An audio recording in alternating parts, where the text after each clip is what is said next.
This is the Team Objection podcast for July 8th, 2021, episode 490. The NBA Finals are happening, and the Suns are in them. So let's get to it. Ignore the dog in the background. Don't worry about that. So annoying. She actually worked on rhythm almost of the intro song. That was impressive. That was kind of bizarre. I don't know what to make of that. We'll keep working on it. She's a bad dog in every way, but she can almost do the song. A badass dog if she could do the song.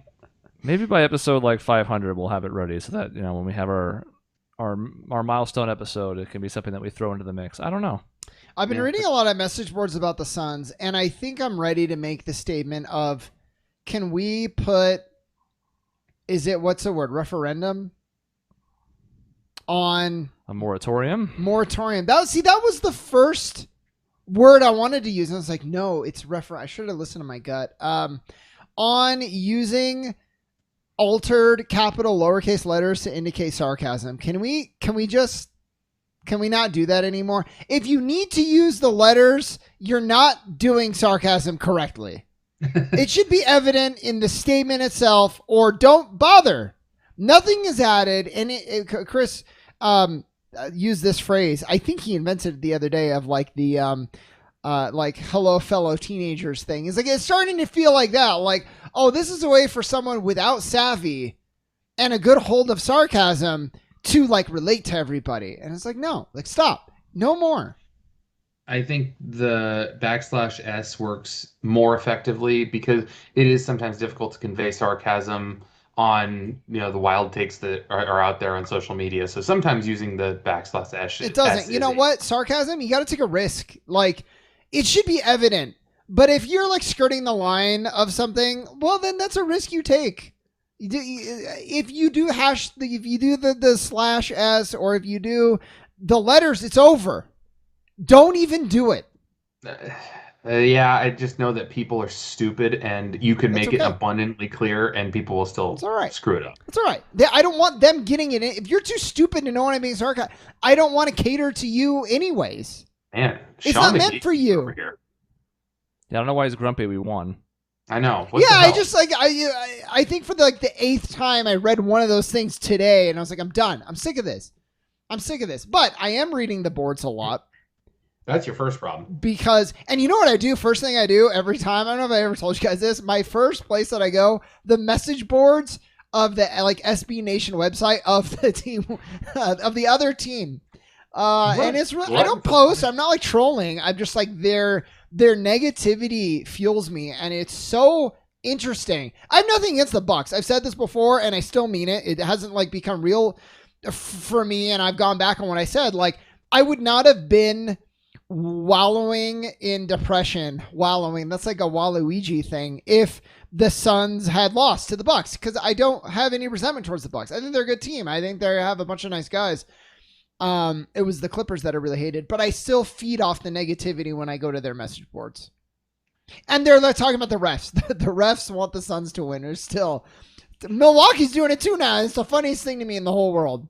It makes you realize how stupid that complaint is most of the time. I saw the complaint that the Bucks had 42 points in the paint in Game 1, so obviously they were forcing the issue. They should have gotten more foul calls, and it's like, yeah, you know who had more points in the paint? The Suns. So that's a bad start to your argument. Do I think the officiating maybe slightly favored Phoenix in Game 1? Sure. Yeah, I do. Barely, yes. I think if you had to pick a side, I think it favored Phoenix over Milwaukee, yeah. I would say overall, though, I think it was a pretty well officiated game. I mean, initially for a play like when Booker got called for that offensive foul for throwing his leg out, I was mad initially. Then saw the replay and said, you know what? Yeah, he did throw his leg out. It's okay. They missed an obvious foul on Giannis when he blocked Bridges on that, oh my God, amazing block that everyone freaked out about when it was an obvious foul. But, they didn't call it, whatever. I thought it was actually a fairly well officiated game. Don't have any major complaints there, and ultimately it's one of those situations where it's like, yeah, there's a lot of other things you could point to for why the Bucks lost Game 1 before the officiating. And one of the things I think is the Suns' greatest strength, we've sort of touched on it off and on in the past with these Suns casts, but their free throw shooting, if you're going to give them opportunities, whether they've earned them all or not, it's the wrong team to be doing it with, and the Bucks are not going to be able to win the free throw battle in this series because Giannis sucks at it. He does. Did you guys hear the comment? So So when you ask a player, has the crowd gone to you? Do you notice them? The standard cookie cutter answer is like, no. When I'm at the free throw line, I tune everything out. It's whatever. Be honest. Do you notice the fans? He says, of course I notice the fans. It's 20,000 people counting in unison. I actually, not that I needed to get more respect for him, but I respect that candor. Yeah, because, so do I. Yeah, I would think it would affect anybody to some extent. Like, is it enough to be like, that's why I missed? No, because he's been being chanted at for 10 seconds or more for 3 series now. It's not like it's new. Maybe it was a renewed fervor. Maybe the Suns counted quicker and with their fans. I don't know, but like it has to have an impact. So when maybe I'm biased. When I was listening to the Nets do it, I was like, okay, that's pretty good. And when I listened, but also when I watched the Suns do it, they're doing like the Daniel Bryan, like they're like their whole bodies are into it. They're so excited. Yeah. It's like they took it to a new level. Seriously. There was a great image of Javon Carter on the sidelines for Giannis's first free throws going, Mm-hmm. He was counting along, and then when Giannis missed, he just did a arms up. My God. So, I mean, a lot of things to take away. Chris Paul played phenomenal. I think so. And once again, turned it up in the second half. DeAndre Ayton played phenomenal. Chris Paul took away his 2020 game. That is a shame. And Devin Booker called him out on it immediately. Yeah. And then Chris Paul was like, oh shit, and trying to lobby the scores table, which isn't going to work. I said he was doing that too. I was like, I think he's trying to tell the score table, like give the rebound to him. And it's like, it would have been more helpful. It's just don't take that rebound. Yeah, Ayton did kind of tip it first, so I guess you could maybe make the argument, but it couldn't and shouldn't work. Yeah. No. So those two played great. Booker played well, certainly can shoot better. I really liked his defense in game 1. And then the role players stepped in when they needed to. And, it wasn't like a phenomenal game for any of them. I think Cam Johnson played quite well, and Cam Payne was good. Sharch hurt himself. He's out the rest of the series. We got a couple nice little chip-in minutes from like a Torrey Craig. Mikal Bridges was good defensively, had his moments on offense. Like, everybody chipped in.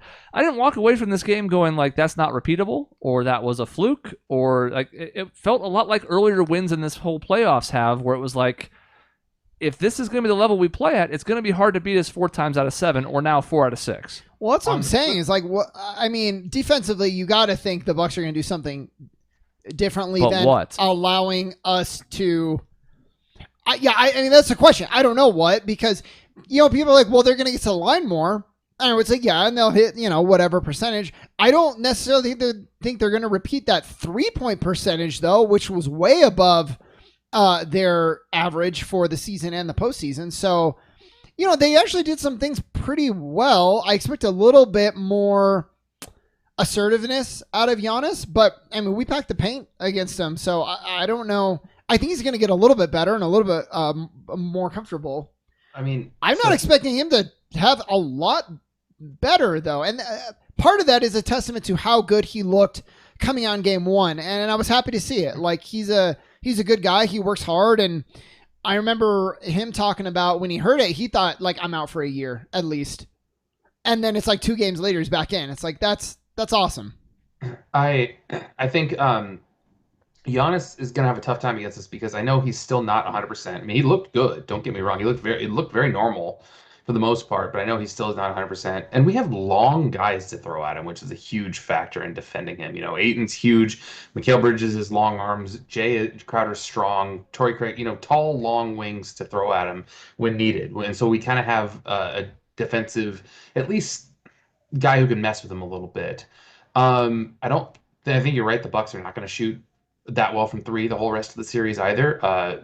Chris Middleton was hitting shots that he kind of didn't really have any business hitting, although, I mean, he's a good shooter, don't get me wrong, but he was hitting just some ISO pull-ups, and it's like... He was hitting so many that Chris and I are both like, we're okay with that. Yeah, like, before they went in, we're like, we're okay with that shot. If it goes in, then fine, but like, that's the kind of looks you're going to get. We feel pretty good.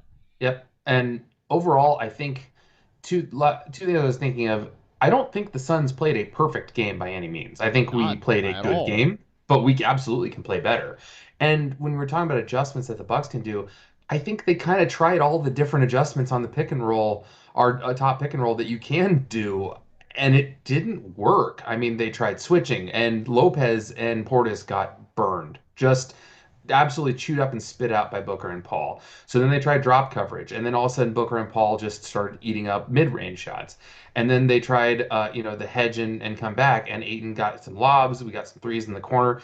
Like, there's not a lot you can change around except trying to go to that small ball lineup that they went to in the fourth quarter that worked, but that's not sustainable for an entire game. Well, and it's not sustainable. And, I still question, I would need to see it in a full game. I would say, did it work? Because if they put it in at a time when, unfortunately our players were like, we got this. And so they kind of took their foot off the gas anyways. So it worked for a little bit. I think they went on a 7-0 run or a 10-0 run, and we pushed the lead right back up afterwards. So, I guess it sort of worked until it didn't anymore, and then what? And then that lineup is contingent on Giannis playing the center.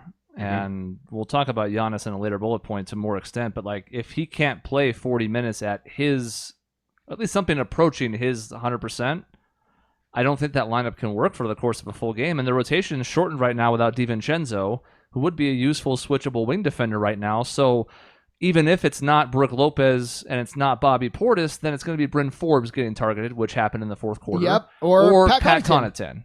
Yep. There is no five-man lineup they can field where you're not either going to have somebody, at least one player that the Suns can target, or not have enough offense. Because PJ Tucker, we love PJ, former Sun, nothing against the guy, but other than hitting corner threes, he doesn't do a whole lot of anything offensively. Nope. So if you're going to sell out for complete defense, then how much is your offense going to suffer, especially if Giannis isn't 100%? I guess you could say it's contingent on Devin Booker and Chris Paul. If they have an off game on those ISOs when they get the match that they want, then maybe we lose. But how often do we win if either of them have an off game anyways? How often has it happened so far this year? That happened twice against the Clippers, and we won one of those. Yeah, exactly. And even so, the odds of both of them having an off game 3 times or 4 times in the finals is just not likely. One of them maybe, but even so, when Lopez was matched up on them, we kind of got whatever we wanted for the most part. Lopez got played off the floor, I think, and he came out with about 3-4 minutes left in the third quarter, didn't come back in the rest of the game. And offensively, he was playing okay for them too. Offensively, it's fine, but there was, it was, the crowd sensed it in the sense of when Lopez guarded Booker, it's oh boy, here we go. Let's take this. We had that kind of just excitement coming up of yep, there it is. We got him. We got him exactly where we want him.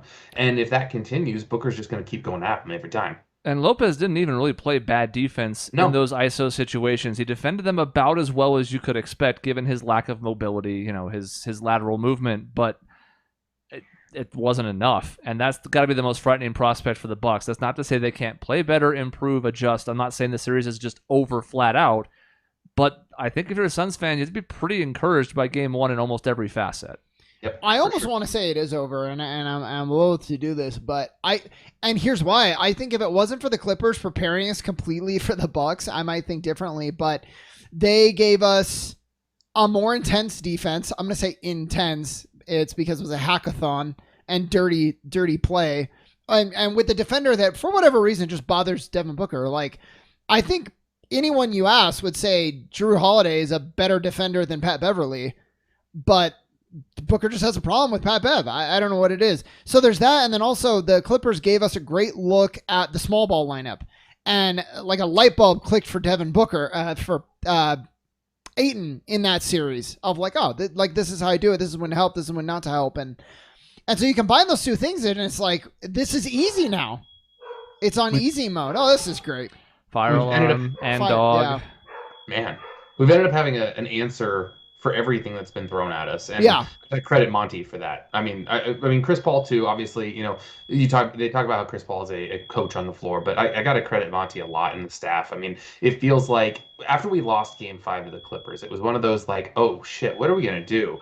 And play number 1 in Game 6 against the Clippers was an alley-oop backdoor cut to bust the zone. It's all right, okay, we got the zone figured out. Yep. And then we fed Ayton on the inside for a few jump hooks. And it's look, you want to run this small ball zone against us? We're going to eat it up alive. And then we kick their ass the rest of the game.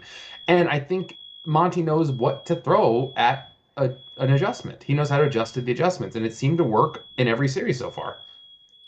So I think one of the reasons that is true, and you're right, Dave, is in addition to Ayton, pretty much everybody in the Suns showed up, and they made a point of talking in the post-game conferences and on like Scott Van Pelt's Sports Center about how, this isn't an inexperienced team.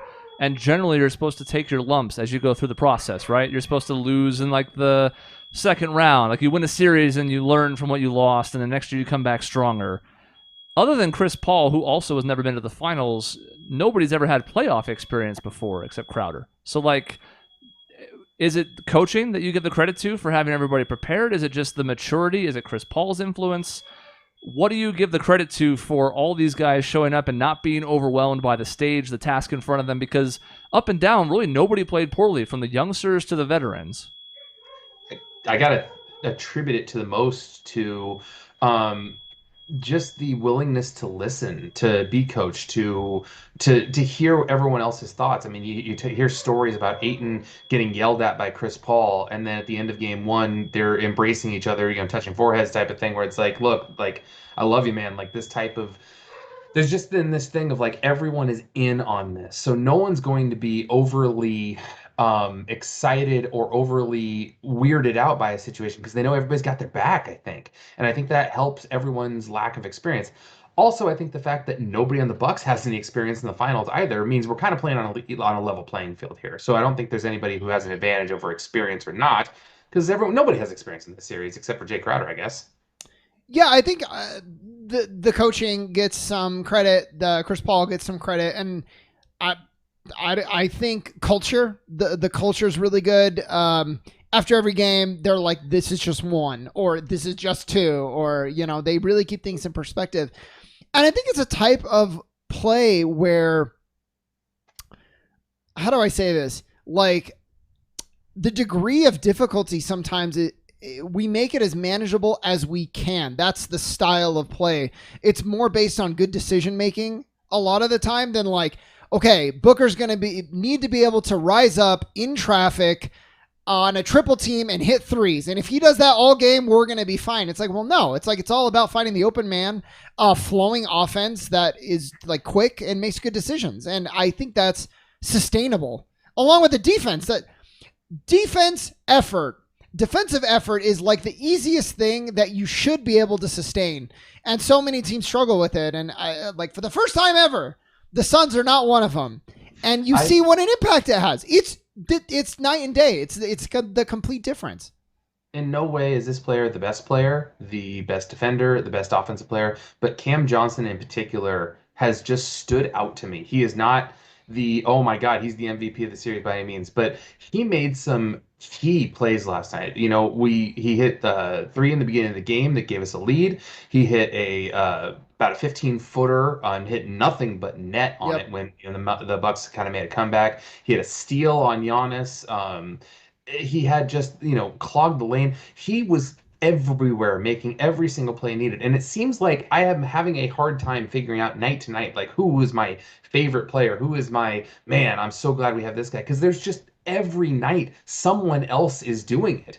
And I mean, even somebody like Jay Crowder, who had a terrible shooting night, had a great game. For somebody who shot 0 of 9, I think he had a great game, which is a stunning sentence to say. Mm-hmm. Yeah, I mean, it's hard to single anybody out, and this is where, if we were talking heads on sports radio, we would have to choose, like, this person is the right answer. I do have to give a lot of credit to Monty and his staff overall, and, everybody deserves some, but to me, only 3 seasons of Booker and Ayton together, 1 of Chris Paul and anybody on the roster. Bridges is in the same mix with Ayton. So like there's some overlap, and this team grew together very quickly in the bubble last year. So it wasn't like it was unprecedented or it all happened this season. But even for the Bucks, because Dave, you're right. Like there's nobody on that roster really with that kind of experience either. But Chris Middleton and Giannis have played together for 8 seasons now, which is easy to forget. It feels like they've both been around for a few years, but not 8, or in Middleton's case, 9 years in the league. They've had a ton of time to develop that chemistry. Paul and Booker have been at it for basically 7 months, 8 months. A shortened off season, I guess 9 maybe, whatever. Less than a year. They've come together and figured this out. And whether that's because they're both transcendent level talents or they're both willing to put in the sacrifice, everybody deserves credit. But to me, I think it starts with Monty and the type of culture he's built, and then everything else that they surrounded him with. So James Jones gets credit for the roster, etc. The players buying in. Everything is working. It's a strange time because the Suns are and should be favored to win this championship, and that doesn't make sense to me as a Suns fan. People are starting to understand that we're just really good, by the way. And, and you're even getting... So you say, like, well, all we did is beat injured teams, right? And it's like, well, maybe you want to have a word with the Portland Trailblazers or the Utah Jazz, who were also playing these teams and lost. So, yeah, it matters. Just like it matters every year. But, like, we're just... I think we're proving that we're just a really good team that plays the right way and like is about each other, I remember saying you mentioned the path we've had. I know my end goal is I don't care who we beat, how we beat. I want a championship. That's all that matters. Like in the end, like I don't care what anyone says about anything. If we win a title, we win a title. However, if you get to pick your ideal situation, you want to beat every team at full strength. And the fact that Giannis is back, played well, not his standard, but played well, and we still beat him and beat him convincingly is one of those like, okay, no one can take this away from us at this point. Like we win this thing, like what are you going to complain about? If Giannis was 100%, and look, maybe they win the next 4 games or something, and we're like, oh, well, maybe we were right. But if things continue mostly down the road they've been going, yeah, you're not gonna be able to say that. Yeah, I don't. And again, I don't care. I want to win a title. That's all I care about. But this is a fun journey, and it is the weirdest feeling in the world to be like, yeah, we should win the title. Like we are the only ones who can stop us from winning the title at this point. I'm still waiting for that gut punch of one way or another. And there's still time. Yeah. Yeah, I know. So let's look ahead a bit then. We already have Game 1 in the books. As we record this, it's Wednesday night, so Game 2 is tomorrow, or today, if you're listening to it on the first day it comes out. We have a somewhat healthy Giannis, who had at least some of his moves, didn't seem to be really too hesitant about the knee. Like, definitely didn't have his usual explosiveness or athleticism, especially for sustained periods, but played, and as Dave said, played pretty well. Could play better, could get healthier, we don't know. He dunked on Aiton's head. Mm-hmm. So, like... Yeah, and he had the chase down block that was mostly clean, kind of, but whatever. But, like, it was a foul, but it's fine. He was there. He also only had, 11 field goal attempts? And sure, some of those were fouls to put him on the line, but, like, he usually shoots, 20 to 25 a game. Took 11 in Game 1. Was a little bit lower on minutes than you normally expect, but still, he's around, and he seemed relatively okay. So, knowing that now, which was our biggest question mark coming into the series as far as trying to project it, at least within a reasonable certainty, what does the outlook look like for you now? If you had a gun to your head, this was actually a sports talk radio thing with our empty heads talking at each other. Sure. What's your prediction for the series? I think we all have Suns, so at this point it's more a question of how many games, how's the rest of the series unfold, what are your thoughts on the future? Well, I'm looking at something that is interesting about Giannis and his injury. I'll start off with is he did have some explosiveness, but the side, I can't remember which knee he injured. I think it was his right knee that he injured. Going the opposite direction of the knee that's injured, he was terrible. Going to his strong side, to his healthy knee side. So if his right knee was the one that's injured, he has to push off his right knee to go left, essentially. If he went left, he had 1 of 4 shooting and 3 points. Going to his right, so pushing off his left knee, his healthy knee, he had the remaining amount of his points essentially going that way. So it's kind of an interesting thing to see if the Suns pick up on, to see if that knee is still bad and he can't push off as strong that direction. That's something you can play into and funnel his drives that direction. Because, like I said earlier, I think we have a lot of people to throw at him, and we have a lot of big bodies. Giannis obviously is not someone you just stop easily, but I think we have enough to contain him, especially at a not fully healthy state. So I'll guess I'll do my final prediction at the end, but I don't know how much more of an impact Giannis can have than he already has. I think it's time for your prediction. I think that was your lead in, and okay. Just checking. I think honestly it's gonna end up being Suns in 5, and I think the coming home they're gonna take one at home. I think their crowd in Milwaukee is gonna be almost as good as the Suns crowd has been.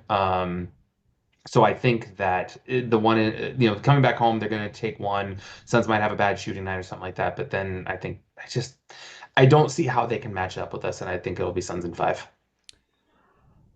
I agree with Shaun's sentiment that the series does sort of have this feel like it's already in hand. It's strange, as we touched on. I will say this. I think Game 2 is crucial because this is the time to put your foot on their neck right now. And you're expected to win these games when you're at home. You're a favorite, right? So, like, a 2-0 lead is massive. And yes, we won't have played in Milwaukee yet. And yes, Dave is right. Their crowds have been very good. In fact, it really struck me that it's just the Clippers crowds that sucked. Because And the like, the Lakers. Hawks, the Bucks all had big-time showouts in the conference finals. So Milwaukee's going to be rocking, and they'll have some comforts at home. Role players always play better there, etc., right? I'm kind of on the 5 boat too, and I almost don't want to say that just because I don't want to put it out in the universe and be wrong, but we've had other episodes throughout this whole course of this run where we've hedged, and we've been, well, I don't know about this or that, and everything has come up fine so far. To me, 5 makes sense because you lose one in Milwaukee and you close it out at home, which would be a really, really, really phenomenal gift to give tortured Suns fans who have waited this long for a championship. If it happens in Milwaukee in Game 6, I'm not going to shed a single fucking tear about it. No, Fine. no. We'll have a parade in Phoenix. 1.5 million people are going to show up for it. Fine. It'll be 1.5 million degrees. Yeah, it's going to be both of those. Especially, can you imagine, and like, what the hell does it look like in the coronavirus era? And but it's not going to matter. People are going to turn out in droves, especially in Phoenix of all places, because So I'm kind of on the same path as Dave right now. I was pretty confident going into the Clippers series. I joked about Suns in 4. That didn't end up coming to fruition because we didn't realize how rusty Chris Paul was. But I think it's Suns in 5, and God, I hope I'm not wrong. Yeah. Yeah, I mean, I hope I'm not wrong too. But at some point, like, you gotta go with your team, and if we are wrong, then fine. Again, luckily, fortunately, we have no bearing on the outcome of the series, so we don't have to worry about that. Other than looking a little foolish to, like, I just 5 imagine people. DeAndre Ayton listening to our podcast being, you're right. We do have this series. I'll bet he's awesome. Yeah. So, I mean, honestly, I want to say Suns in 5 is like my guess. I think Suns in 6 is safer, but I feel like it's 5. And honestly, I think there's a good chance it could be Suns in 4. What I'm looking at is Chris Paul has not had a bad game in the playoffs yet. If you remove any game that was either shoulder injury or rust from COVID, right? Like, once he's turned it on, he's been fine, and which was pretty much all of Denver. He just killed them. And if it wasn't for the COVID, I think he would have continued on in the Clippers, and he finally got back at the end of that one, and then that carried through to Milwaukee. So it's not a fluke. And when he's playing that well, I mean, it just opens everything up for the rest of the team. I'm not afraid of their offense, of Milwaukee's offense. So I don't know. It's feeling like it could be Suns in 4, and that seems like the kiss of death to say. Yeah. But we could have a catastrophic injury. So I don't know. mean, we're all obviously feeling very confident about this, and I think we've kind of earned that confidence in the Suns' play and their focus and Monty's constant reminding of "Don't get happy on the farm," which I love that saying, by the way. I don't know why it is, that just rings. It just sticks with me really well. Mm-hmm. So, do we have Finals MVP predictions? It's gonna be Chris. Even if it's not Chris Paul doesn't play well, it's gonna be. The media Yeah. loves him too fucking much. It's been arguably too important of a part of the narrative of this Suns season, even though he is a vital and maybe the most important of all these things. But he's gotten probably more credit than he deserves for what's happening this season. I don't really give a shit about that. Like you said, anything that brings a title, whatever. Like if Chris Paul's gonna get the rub for that. Booker didn't have a phenomenal game 1. Ayton played well, but as usual, the narrative is usually like, well, he gets spoon-fed by Paul, so like it has to be Chris Paul. So obviously it's hard not to pick Chris Paul given what he posted in game 1 and just how the media narrative goes. If Booker goes out of his mind the next 3, 4, 5, 6 games, and that's what helps lead them, then he has a shot. I can't see a world in which Ayton does it. If he's the whole series, maybe, but that would also involve Chris Paul taking a step back. It is weird to think because I mean, Chris Paul obviously was phenomenal in game 1. He shot well. He ran the offense well. He was mastermind as far as breaking down the Bucks defense. But my God, Ayton is that rock in the center. And I don't know if you can call that an MVP, but if he's not there, I don't know how our entire offense and defense works because he's just that valuable to the team.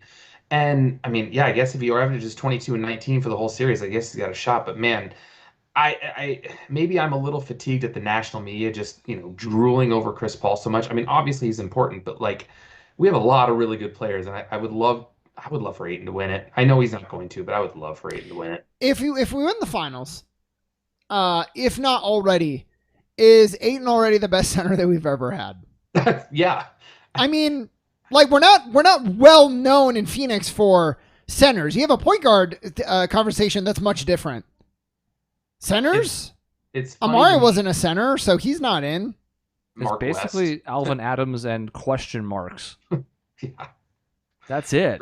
Yep. What else is there?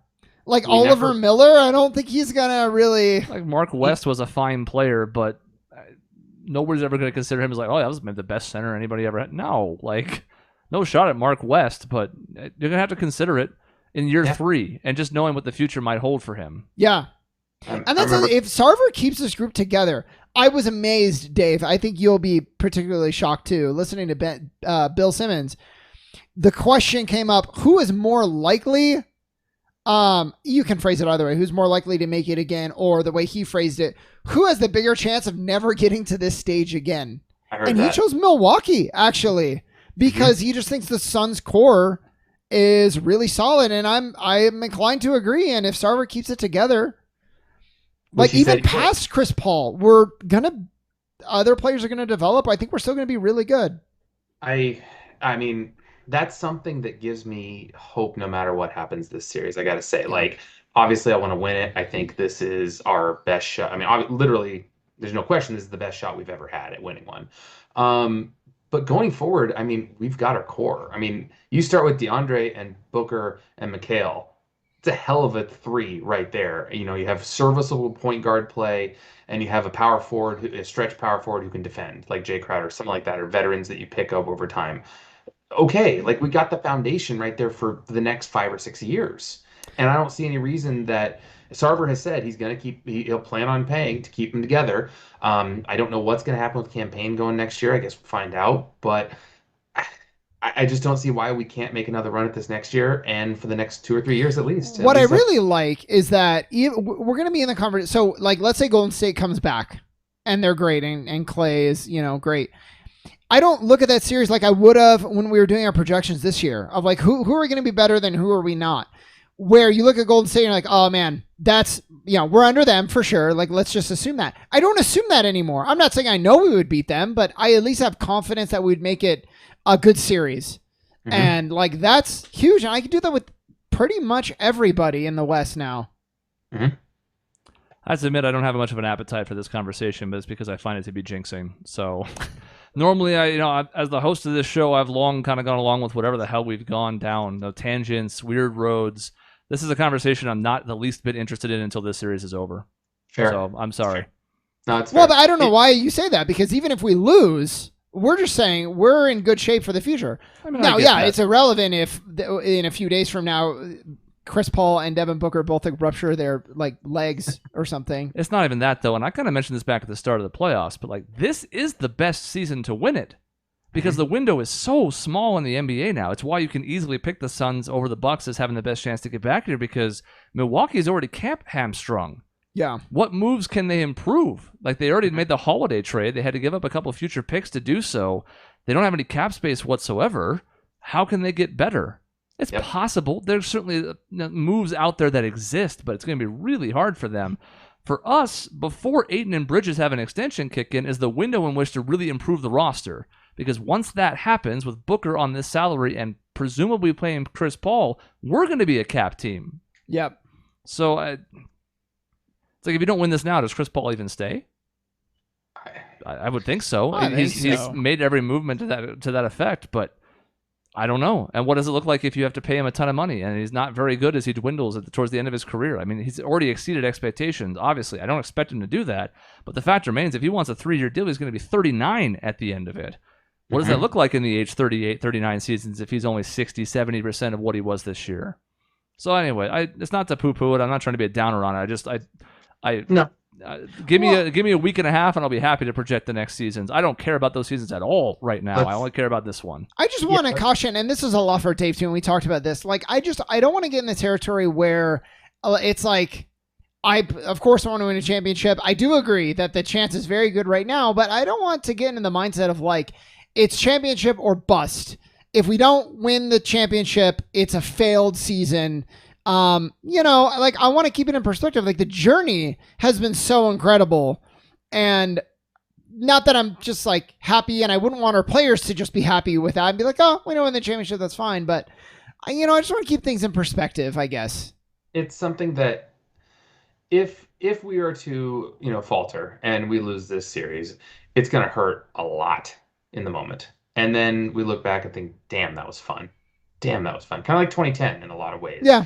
It's like, man, that was a fun season. I loved every part of it. It sucks that it ended the way it did, but because honestly, I think the only way we have a chance of losing this series is if someone gets hurt, which is really going to suck, or Giannis just becomes Giannis and scores 45 points a game, and then we can just say, well, shit, a great player beat us. What's nice is even if that happens, I don't think I think it's going to be like an injury or bust, and we'll see if we come out flat-footed tomorrow, we lose by 20, but yeah, I'm at the point where I don't even care now. Yeah. I do care, obviously. I want to win a title. We haven't done it, and I want to do it, but it's house money. At this point, we're going to get the most possible basketball we could out of this season. Yep. I'm not talking like, well, if the series goes 7 versus 6. You know what I mean? Like, we've gone as deep in the playoffs as we can, win or lose. Like, this is the end of the journey. I love that. And it's part of why I think I'm so hyper-focused on just this right now and not anything else, because that's all for later.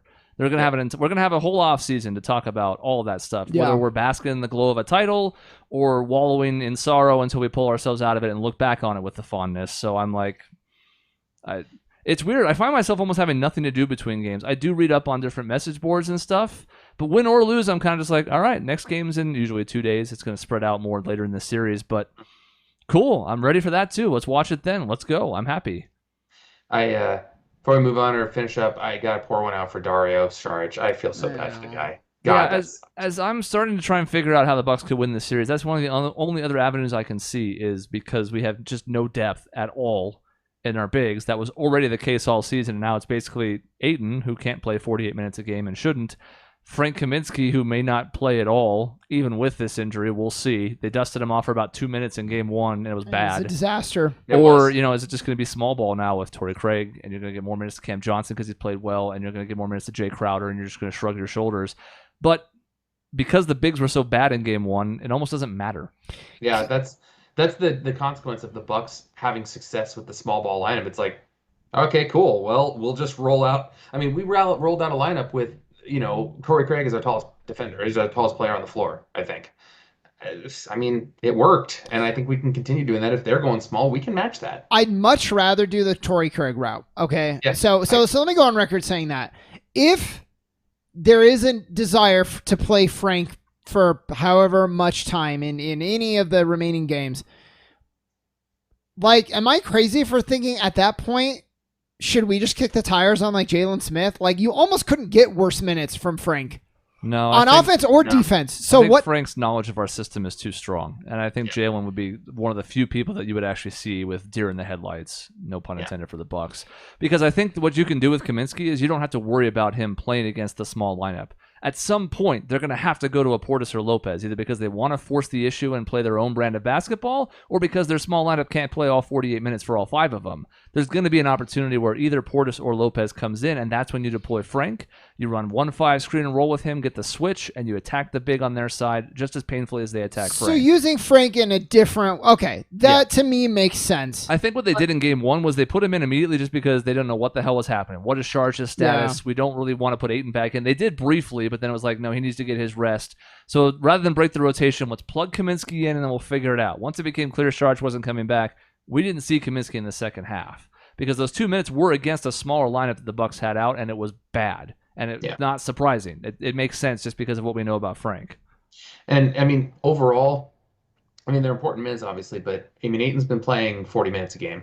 Yeah. 41 minutes a game. So we got to weather 7 minutes, half a quarter, basically, the whole game. And it's not, obviously they're important minutes and they can swing the tide, but we just got to kind of stay even on those non-Ayton minutes. And that's, if we can do that with Torrey Craig, if we can do that with maybe Frank plays 4 of those 7 minutes.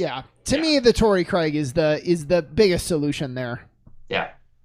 But we'll see. That's the only other route I can see that basically leads to a loss. But hopefully, it sucks for Dario. Lord knows he's going to miss most of, if not all of next season at this point. And hopefully he recovers well. He's under contract for 2 more years. Hopefully he recovers and he becomes the Super Dario that we saw in the past. All right, so I don't have a lot to say about this final topic. I put it on here, and then the more I thought about it, the more I'm like, yeah, this was kind of a nothing announcement. But Nintendo did announce the actually named Nintendo Switch OLED model. That's the actual official name for it, because they have learned nothing from their past mistakes. And it essentially comes with these following upgrades. And I'm just going to remember these off the top of my head. The OLED screen, I think it's a similar size, if maybe slightly larger. 0.8. Yeah. So it's actually bigger, but not actually bigger. There's less of a border, so the screen actually gets a little bigger. Yeah. It has a built-in LAN port, so you can plug an Ethernet cable into it when it's docked. That was not on the original Switch, so cool, I guess. It has better speakers, supposedly, and it has a better stand that is more flexible as far as viewing angles, and it's wider, so it's a lot more stable. You're not worried about it tipping over. You know, it's expensive, so that, which is nice. Yeah, these are not $150. These are nice small upgrades, but that $350 price point all of a sudden looks really awkward in a world in which the Series S exists. So what right now, today, what is the Switch? The regular model. 300, I believe. It has not gone down in price okay, whatsoever so because demand's been too high. So it's $50 more. 50 more, and there's still the other one, the $200 version that has, like fewer features and stuff. Yeah, I'm really confused, and I'm a lot of times I go to bat for Nintendo. I didn't find the Mario Superstar thing to be an outrage. I was confused by it, but I wasn't an outrage. I defend the Wii U. I think it was a victim of bad marketing. I don't know what to. This seems, I don't want to say anti-consumer, but just like really, what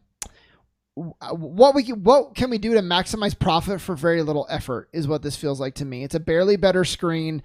It's an iterative update that they're trying to say is like this big upgrade, and it's not. So I don't know what they're doing. There's not like, it's not faster. It's not like better processing power.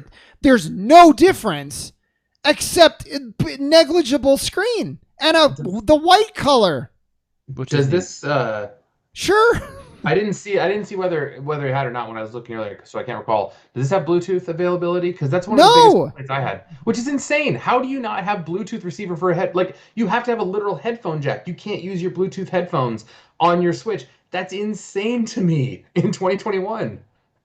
Especially for a portable gaming system, right? Yes. And as we have more devices losing that cord.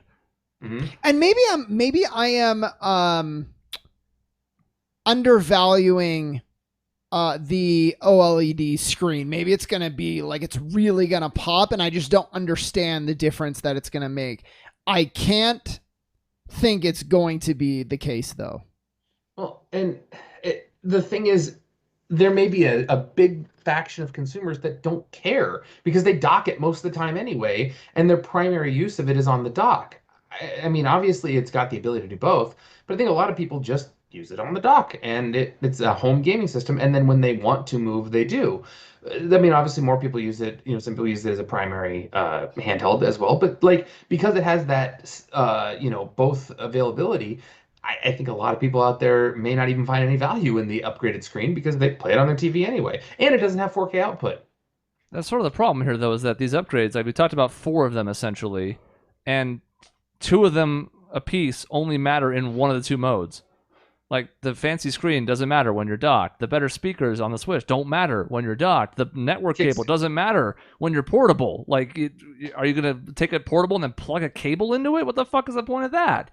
So I think we talked about all the possible rumors with a Switch Pro and some of the capabilities, and I do think that Nintendo fans are sometimes guilty of working themselves up into a fervor over something that has never been promised by Nintendo, and then being disappointed when they don't deliver on a thing they never promised.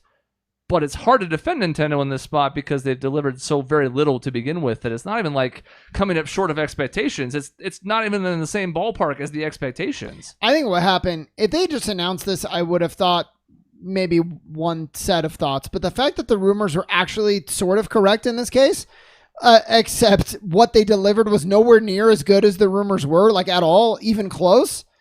It was pretty damaging, and I don't really understand it. Again, like, even aside from the rumors, aside from the leaks, who is this like for really? Unless you don't have a Switch yet, And you're like, yeah, I mean, I guess an inch better screen, it makes sense. No better battery life. That was the other thing.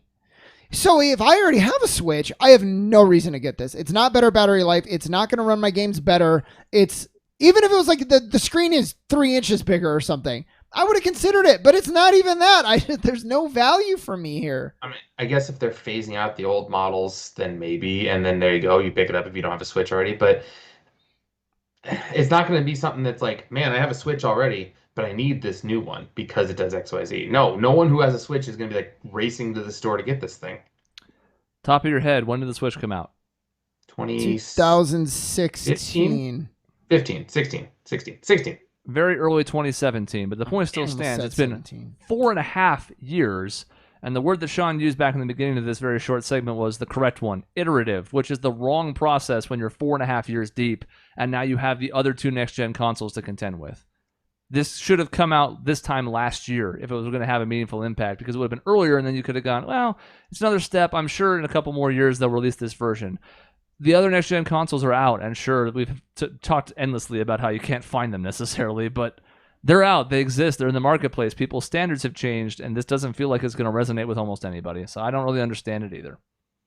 And that's it. If they had done more of an effort, we would have more to talk about. But instead, there's nothing here. There's no new changes, so what can we discuss? I feel like they mailed in every part of this, including the name. The name is horrible. I don't get it that either. Just awful. Hello, yes, sir, can I have a Nintendo Switch OLED model, please? And it's not like, the Wii U was stupid, but there was like, okay, like, you see what they're trying to do? There obviously someone thought about it. They just made a bad decision. This was like minimal effort. We don't care. So why should I care? And you just imagine some kid's mom going into a store trying to purchase it. It's like, I want my kid wants the Nintendo Switch. Okay, do you want the Switch or the Switch OLED? I don't fucking know. Like, I don't know. But if you have a Switch or a Switch Pro, it's like, well, I mean, I got to get the Pro. That's the best one, clearly. Like, just it says it in the name. And I don't know if the chips shortage had something to do with this. Like, Nintendo thinking, well, it's already impossible to find the 2 systems that are out there. We're going to add a third. But in that case, maybe reevaluate the whole thing. I don't know. It's just frustrating because from a market capitalization perspective, they don't really need to do anything. Switches are still selling like hotcakes, and demand is still exceeding supply in some cases. But it feels like we're due for a repeat of what happened with the Wii U, because now all the development kits for these next-gen systems are going to be going for future games, and the Switch is not going to be able to run them. So this robust library that they've had is going to start to suffer for this, and I don't think that's the best decision for them going forward, but I'm just a guy on the internet, so what the fuck do I know? Yeah, that's a good point, though. People say with Nintendo games, it's so much about the art direction and the style and things like that, which is true. But the third-party support is going to start getting damaged when they can't even run, or the developers aren't going to care about those ports, and so they're going to suffer. Either way, it's either not going to run or it's going to run bad, and that's our future. After working so hard to amend that problem, I'm just surprised that they would do this. That's all. It doesn't make sense. We're going to end the show like we started it, with a dog in the background. At least there's no smoke alarm. We are going to be back next week. We'll be off the following week because we'll all be in Phoenix. We'll be at a Suns parade. Will we be watching Suns Game 6 or Game 7? We don't know. For next week, I'm sure we'll touch on the finals some more. It's possible the Suns could have won. It's possible if they do go Suns in 4. Game 4 is next Wednesday. So we'll see. I'm not even sure when we're going to record this episode or what it's going to be about, but it's almost certainly going to have to be about the Suns. And, at this point, I'm not even going to apologize for it anymore. It's what we care about. It's the most exciting time. They've made it further than they have in 28 years, so fuck it. Come with us for the ride. And I'm not apologizing in any way, because this has been my life for the past month.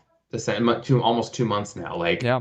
Hey, the Suns. When do the Suns play? It's been my family's life. Like, my wife, who has, in the past not been a huge basketball fan, has asked me, okay, what time does the game start? Okay, we're making sure we're doing this for the game. We're gonna eat this food. We're gonna go to this restaurant. Everyone I know is into it. This is huge. This is massive, and I'm gonna soak in everything I can, including going back in the past. When I'm in the future, I'm going to go back to listen to these old episodes and just reminisce of how awesome this When it's all over, we should talk about how we feel about the bandwagon. Not now. But we'll focus on the Suns for now, and then that can be a look back, retrospect. They can all join because at the end of the day, they can't experience it the same way we can. That's true. They can feel like they're connected, but they're not as connected, and that's not even like a look at us thing. It's just it's impossible for them to have the same connection that we do. So fuck them. Come along for the ride too, and then when you bitch next year when you're not up to that standard, then you can go away again. Yeah. Go watch the Cardinals or something. And by the way, we have to end the episode, but we never really talked about the fact that Dave was at the game. I didn't want to say anything, but yeah, I didn't want to I don't know. My dad knows how much I love the Suns and how much it means to me and how much I wanted to go, but prices were just stupidly expensive. We tried getting on as soon as we could. I wanted to try to get all of us to be able to go, but the cheapest ticket we could find retail was over $600. So we're like, okay, well, that's not happening. But I was at work on Tuesday on the day of game one, and my wife called me and said, your dad's picking you up at 4:30 from your office, and you're going to game one. I was like, what? I had no idea. He had already bought the tickets. The seats were unbelievable.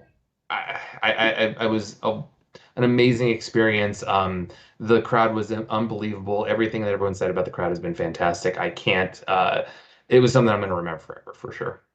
Dave actually funded the QAnon's Führer campaign, and this was one of the kickbacks. You were like 3 rows behind the banners on that side of the court, right?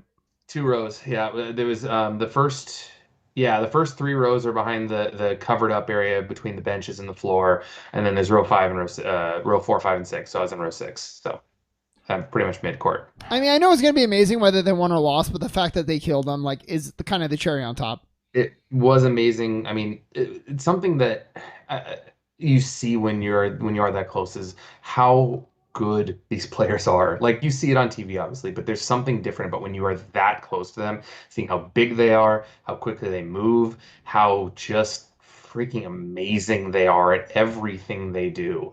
It's one of those things that it's I'll enjoy watching basketball, but there's nothing that beats seeing that, getting to watch the best players in the world that close.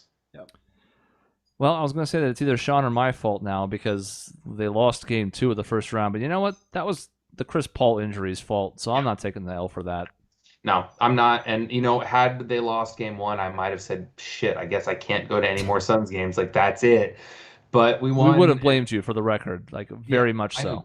I know you would have, and I'm just glad that I'm glad we pulled it out, and I'm glad Chris Paul had an amazing third quarter, and I'm glad Chris Paul's ankle is okay. We didn't even talk about that he twisted his ankle and broke Lopez. And his hand. And his hand. So everything seems okay. I'm just I've entered every contest I can here in Phoenix to try to win tickets to game 2. It's not going to happen, but I got lucky. That's all I can say. I'm really fortunate. I know that I am. If the series does go 5, we will look at tickets again. I'm sure it will not be better, but we'll try. We'll see. If it's a potential clincher, God, I would have to raise my price threshold a little bit. I don't think I can raise it enough for it to matter, but we'll see. We'll see. If it's 3-1 going into that game, I'm going to have to think about it. The idea of being in the arena while they're handing the trophy out is Yeah. But let's not get too far ahead of ourselves. Nope. Game 1 was great. Let's hope for more of the same. Go Suns. We'll see you next week. Goodbye. I don't give a fuck. Go to the website. You know what it is by now.